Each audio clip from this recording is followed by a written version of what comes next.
Hello everyone, Andy Schwab here with your Northern Ag TV. Well, a few of our team members joined BASF and others in Great Falls this week for a new canola seed to be available to Montana farmers. The seed, called Invigor Gold, is a hybrid that delivers heat tolerance and yield stability, which will allow these hybrids to grow in hotter and drier environments and in the lower organic soil compared to other canola hybrids, according to Brian Perry, head of the U.S. Seeds and Traits at BASF. Is that shorter season, maturing, anywhere from 5, 7, sometimes maybe 9 days earlier. The heat and dry weather stress. So I think what's important too is it's not just the moisture, but it's the heat stress. You visually can see the differences in the traditional canola side by side with Invigor Gold, where we're almost done with flowering on the Invigor Gold, and you can see really strong pod fill. And then on the traditional Invigor, there's still a lot of flowering yet to be done. So these are all things that should add up to helping with yield in these tougher conditions. Now, Invigor Gold is anticipated to be available in the United States in 2027, pending regulatory approval. And the 2025 AQHA Hall of Fame class is going to include a Montana horseman. Stan Weaver, Big Sandy, was announced as one of the classmates that will be inducted into the American Quarter Horse Hall of Fame. Weaver served as AQHA president in 2019 and is credited to helping develop the AQHA Ranching Heritage Program, which includes the Ranching Heritage Breeders, Ranch Horse competitions, and the AQHA Ranching Heritage Young Horse Development Program.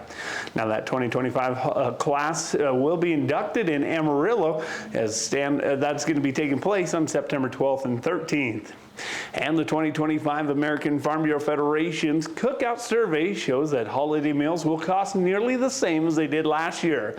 The survey results say that feeding 10 people will run about $71, which is the second highest total since the survey began in 2013.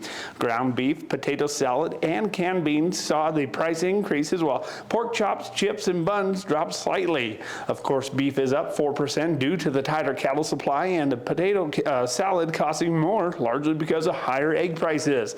Meanwhile, pork prices fell with those improved supplies. AFBF does remind consumers, though, that farmers receive just 15 cents of every food dollar and continue to face those rising input costs. Well, speaking of costs, we're going to come back and talk about some of the cattle prices and other livestock markets and grain markets right after this. From the beginning, we've worked closely with farmers. BNSF's ties to the agricultural community go back 175 years. Together, we've innovated to make the U.S. agriculture supply chain one of the most efficient and productive in the world. Our strong relationship powers BNSF still today and helps us move the nation like no one else can. At BNSF, we move the nation for you.